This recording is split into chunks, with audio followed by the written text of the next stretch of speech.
I never imagined I'd find myself in a situation like this. My name is Jake, and I've been married to Emily for 5 years. Up until recently, I thought our marriage was solid. I work for a tech company and had just secured a major contract with a firm in California. It was a huge step forward in my career, and I was excited to share the news with Emily. Maybe it was finally time to start the family we'd always talked about. But after a camping trip we took about a week ago with my boss, Daniel, something started to feel off.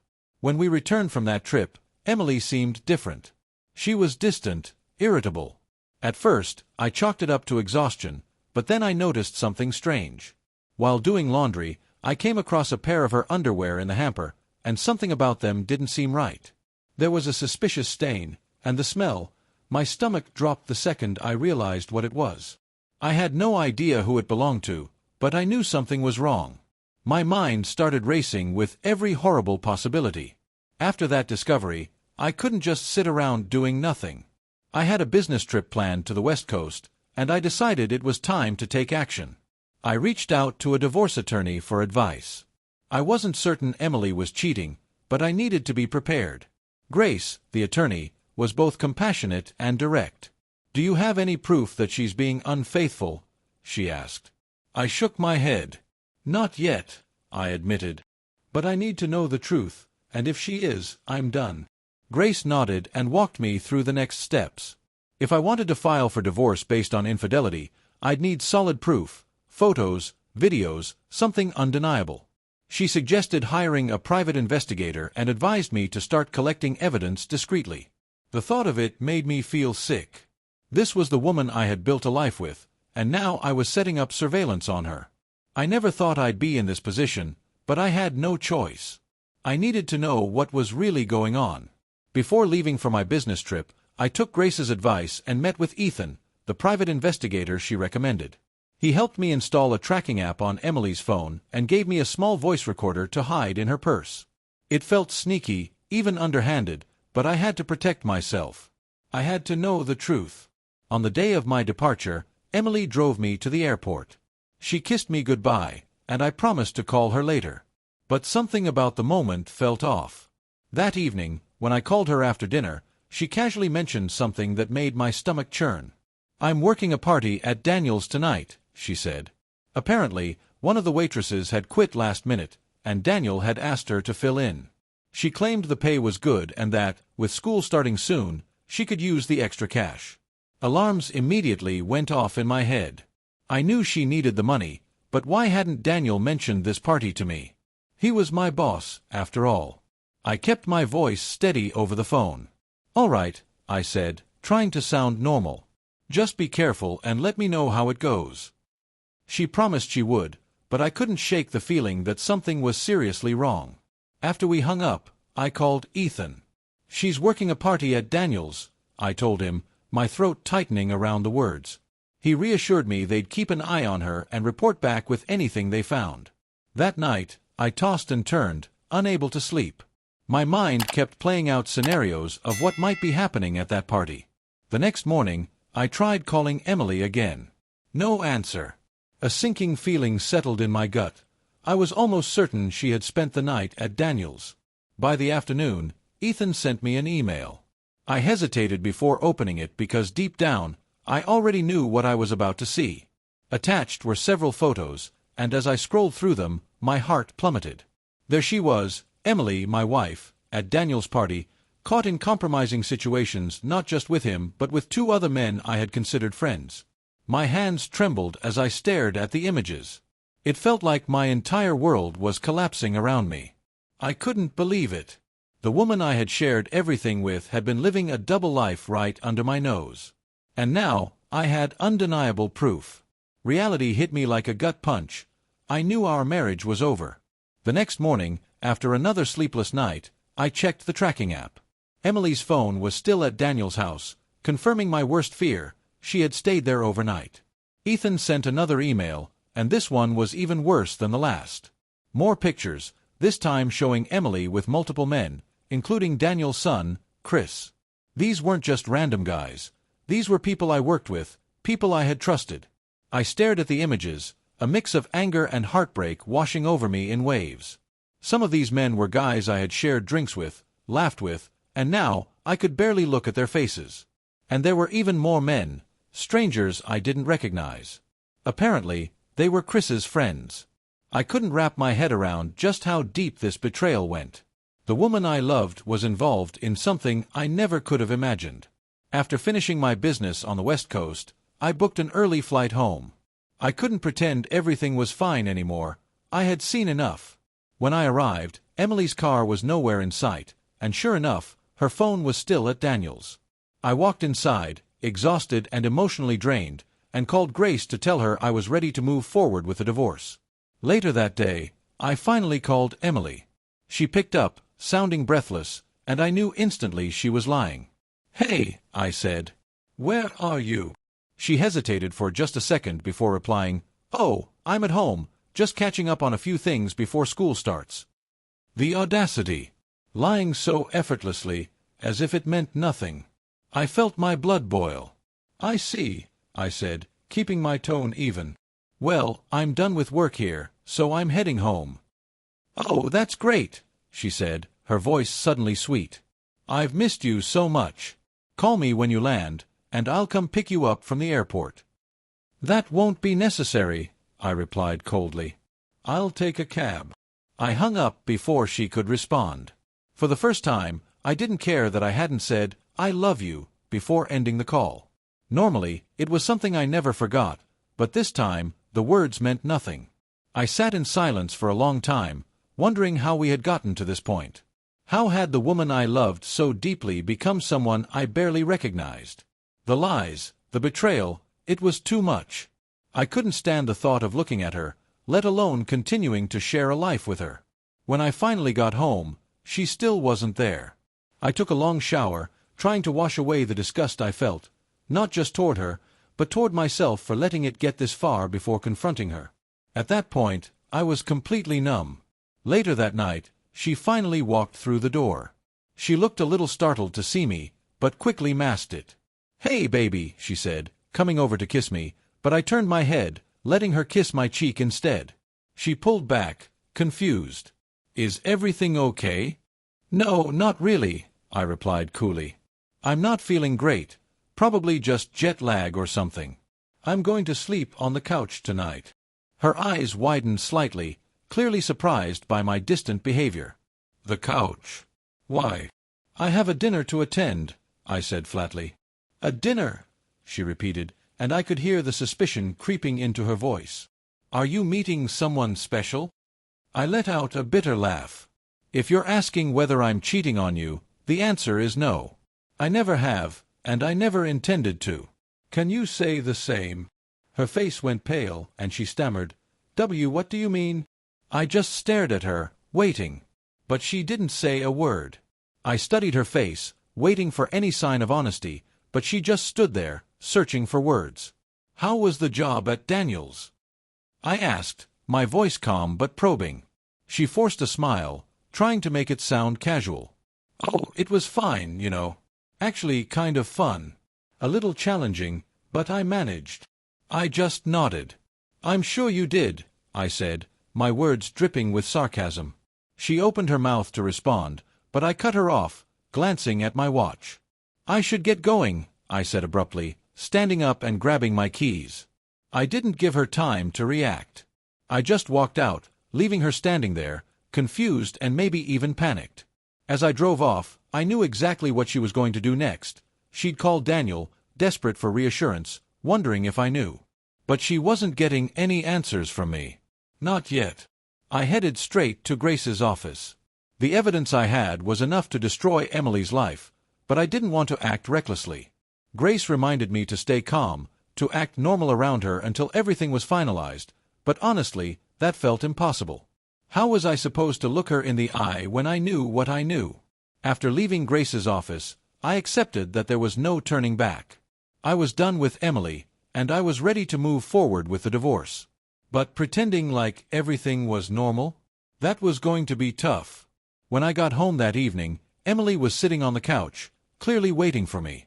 "How was your meeting?" she asked, trying to sound casual, but there was something in her voice, nervousness, maybe even fear. "It went fine," I said flatly, avoiding eye contact. "I'm heading to bed." Without waiting for a response, I walked into the guest room, where I had already decided I'd be sleeping from now on. She followed me, hesitating at the door. "You're sleeping in here now?" she asked, her voice trembling slightly. "Yeah," I said emotionlessly. "I still don't feel great, so I'll take the couch for a while." "That a problem?" "Oh, no, I guess not," she murmured. I was hoping we could spend some time together. You've been gone for a few days." The thought of being near her sent a shiver down my spine. I couldn't stand the idea of her touching me, not after seeing those pictures. "Not tonight," I dismissed her. "Maybe tomorrow." She gave me a weak nod and stepped back, clearly unsettled. I could see the wheels turning in her mind. She knew something was wrong, but I wasn't about to lay my cards on the table just yet. The next morning, I woke up early, grabbed my resignation letter, and made myself a cup of coffee. Emily's purse was sitting on the counter, and I took the opportunity to retrieve the voice recorder I had hidden inside. I downloaded the audio of the call she had made the night before, undoubtedly to Daniel, and walked out before she even woke up. When I arrived at the office, I wasted no time packing up my things. I couldn't stand being around these people anymore, especially Daniel. I wanted to be out before anyone even noticed. But of course, Daniel walked in just as I was finishing up.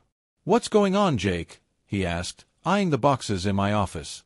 I pulled out 2 envelopes, one with the signed contract for my last trip, and the other with my resignation letter.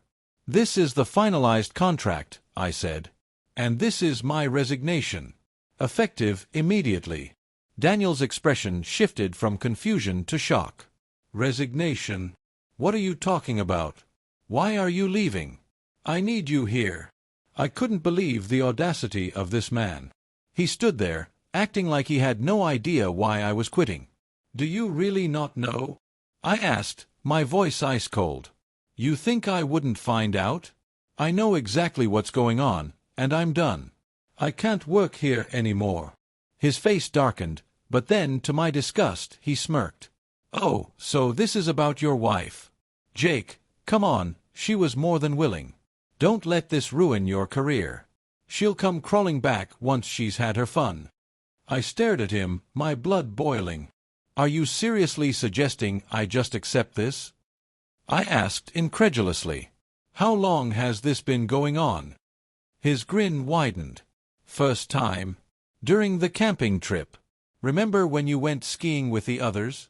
She came on to me in your tent, said I was bigger than you, practically begged me to take her. I felt bile rise in my throat. That was why he had sent me on that pointless errand during the trip. He wanted me out of the way so he could sleep with my wife in my own damn tent. The realization hit me like a gut punch." "And the waitressing job at your party?" I asked, my voice trembling with anger. "That was just a cover, wasn't it? So you could get her into bed." He shrugged, not even bothering to deny it. "Yeah. So what?" I reached into my pocket, pulled out my phone, and stopped the voice recording I had been running. "Thanks for confirming everything," I said coldly. "I'm done here." Daniel's smirk disappeared the second he realized what I had just done. "Wait a minute," he stammered. "You can't use that recording." "We'll see," I replied, grabbing my things. As I walked out of Daniel's office, I felt an odd sense of satisfaction. The power had shifted, and he knew it. His threats didn't scare me. I was done being manipulated, done being lied to. After turning in my resignation, I headed straight to HR, submitted the paperwork, and walked out of that building for the last time. When I got home later that day, I hoped to avoid Emily, but of course, she was there, sitting on the couch, waiting. The moment I stepped inside, she jumped up, clearly anxious. "Hey, you're home early," she said, trying to sound casual, but I could hear the nervousness in her voice. "How was work?" I didn't bother answering her directly. Instead, I walked straight into the kitchen and set my briefcase on the counter. "We need to talk," I said, my voice hard. Emily's face paled. "About what?" she asked, but her tone told me she already knew. Without saying a word, I pulled the printed photos out of my briefcase, the ones Ethan had sent me from Daniel's party, and spread them out on the table. She looked down at them, her hand flying to her mouth as she gasped. "What the hell, Jake?" she stammered, her eyes instantly filling with tears. "Where did you get these?" "That doesn't matter," I said coldly. "What matters is that you lied to me. You snuck around behind my back, and now I have all the proof I need." She started crying, real tears this time. "I can explain," she sobbed, reaching for my arm, but I pulled away. "Please, Jake, it was a mistake." "A mistake," I repeated, fury building inside me. "A mistake is forgetting to buy milk on the way home. This was not a mistake. This was a choice, Emily. A choice you made over and over again." She collapsed to her knees, grabbing at my pant leg, sobbing uncontrollably. "Please, Jake, I don't want to lose you. I still love you. It didn't mean anything. It was just a stupid fling." I shook my head, stepping back and forcing her to let go. "Love," I said bitterly. "Do you even know what that means? If you loved me, you wouldn't have done this. You destroyed everything we had." She tried to stand up, wiping at her tears, but I could see the panic in her eyes now. "What are you going to do?" she asked in a trembling voice. "Are you leaving me?" I crossed my arms, keeping my voice steady despite the storm raging inside me. "I've already filed for divorce, Emily. You'll be served the papers later today." Her face went ghost white. "Divorce," she whispered, as if the word itself was a death sentence. "Yes," I said firmly. "And I'm filing on grounds of adultery. I have more than enough proof, and you won't be able to fight it." She slumped into a chair, staring blankly at the table as tears streamed down her face. "Please, Jake, don't do this," she begged. "I can change. We can fix this. I'll never do it again, I swear. I don't want to lose you." "It's too late," I said coldly. "You already lost me." Emily's sobs grew louder, her hands clutching at her face as if she could somehow erase what she had done. But there was no undoing this. No amount of crying, begging, or apologizing would change the fact that she had thrown everything away. "There's one more thing," I said, interrupting her breakdown. "I want your wedding ring back. And from this point forward, I don't want you using my last name. You don't deserve either." Her tear-streaked face snapped up to look at me, pure shock flashing in her eyes. She hesitated, but she knew there was no point in arguing. Slowly, with trembling fingers, she slipped the ring off and placed it on the table between us. "Jake, please," she started again, her voice barely a whisper, but I wasn't interested in hearing more excuses. "I'm leaving for a while," I said, grabbing my car keys. "When I come back, I expect you to be gone. Take what you want, but if you're still here when I return, I'll have the police escort you out." I could see the fear in her eyes now, the realization that this was really happening. I turned and walked toward the door, not bothering to listen to her broken pleas behind me. It was over. There was no saving this, no going back. She had betrayed me in the worst way possible, and I was done. As I drove aimlessly through the city, I tried to clear my head, but the weight of everything that had happened pressed down on me. I couldn't shake the images of those photos from my mind, couldn't erase the sound of Daniel's smug voice admitting to everything. My marriage was over. The life I had planned with Emily, gone. But I knew I couldn't let myself drown in it. I had to move forward. I grabbed my phone and called Grace. "It's done," I told her. "I want the papers served as soon as possible." She reassured me that it would happen later that afternoon. The process had begun, and there was no stopping it now. By the time I returned home, I half expected Emily to still be there, clinging to some desperate hope that I'd change my mind. But when I walked through the door, the house was eerily quiet.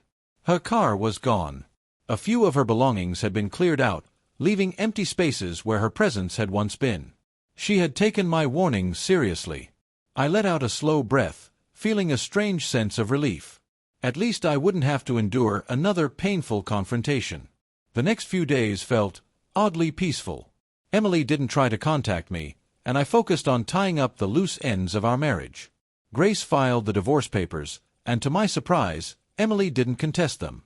I think she knew she didn't have a leg to stand on, especially with the evidence I had. But just when I thought things were settling down, Daniel decided to make things worse. I started receiving voicemails from him, threats, thinly veiled as warnings. "Jake, drop the lawsuit," one message growled. "You don't want to make this messy. Let's handle this like men." I just smiled and forwarded the messages to Grace. She passed them along to law enforcement, making sure everything was documented. Daniel thought he could intimidate me, but he had no idea who he was dealing with. A few days later, there was a knock at my door. When I glanced out the window, I saw Daniel, his son Chris, and a few of their buddies standing outside, looking pissed. I knew immediately this wasn't a friendly visit. I wasn't about to be caught off guard.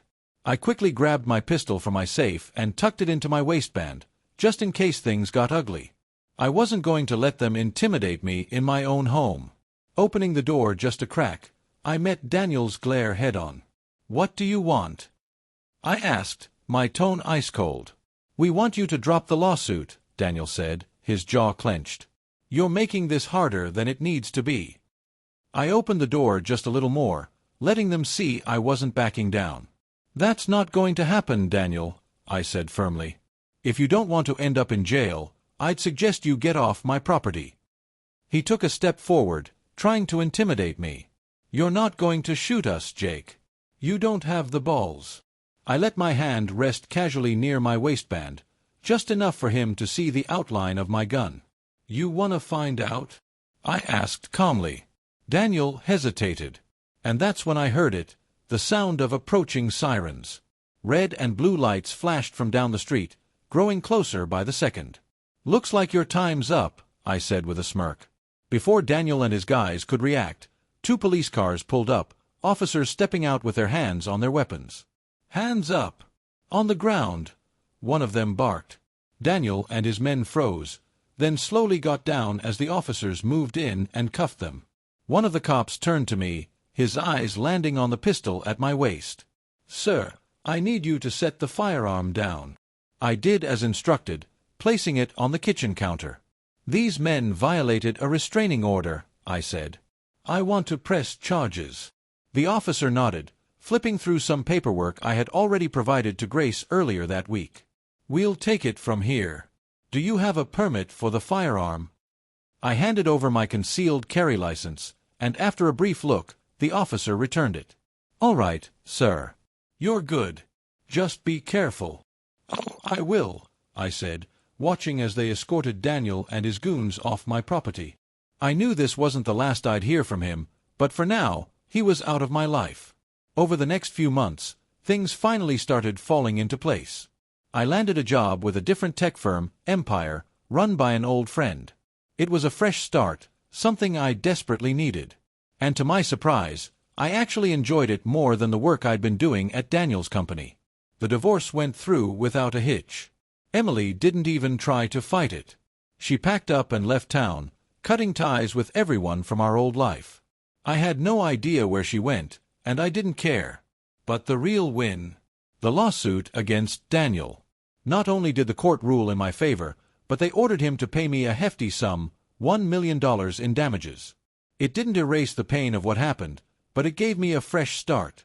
And the best part? Watching Daniel's company crumble. Word got out about the lawsuit, and soon, clients started pulling out. No one wanted to be associated with a man who had destroyed someone's marriage. He lost more than just a legal battle. He lost his reputation, his business, and any power he once had. But the biggest shock came months later when I got a call from an unfamiliar number. When I answered, a familiar but weary voice came through. "Jake, it's Margaret," Emily's mother said, her tone heavy with sadness. I frowned. "Margaret, what's going on?" "It's about Emily. She's dealing with a severe health condition, something she contracted through her recent choices." My breath caught in my throat. "What?" "She's not doing well," Margaret continued, her voice barely above a whisper. "She wanted me to call you. She's sorry, Jake. She really is." I didn't know what to say. I had already moved on emotionally, but hearing this still hit me in a way I wasn't prepared for. "I'm sorry to hear that," I said, keeping my voice steady. "But there's nothing I can do. We're divorced, Margaret. She made her choices." "I know," she said quietly. "I just thought you should know." When I hung up, I sat in silence for a long time, processing what I just learned. Emily's decisions had led her down a dark path, and now she was paying the price. A part of me wanted to feel sorry for her. But I couldn't. Not after everything she had done. Instead, I focused on rebuilding my own life. I started going out again, spending time with friends, even dating. Slowly but surely, I moved on. The scars of what happened would always be there, but I knew one thing for sure: I had come out stronger. Life moves on. And so did I. Thank you for visited my YouTube channel. Your support, likes, and comments truly inspire me to create even more engaging content. If you enjoyed this video, don't forget to subscribe and hit the notification bell so you never miss an update. You're a part of this amazing community, and I'm thrilled to share my stories with you. See you in the next video on YouTube.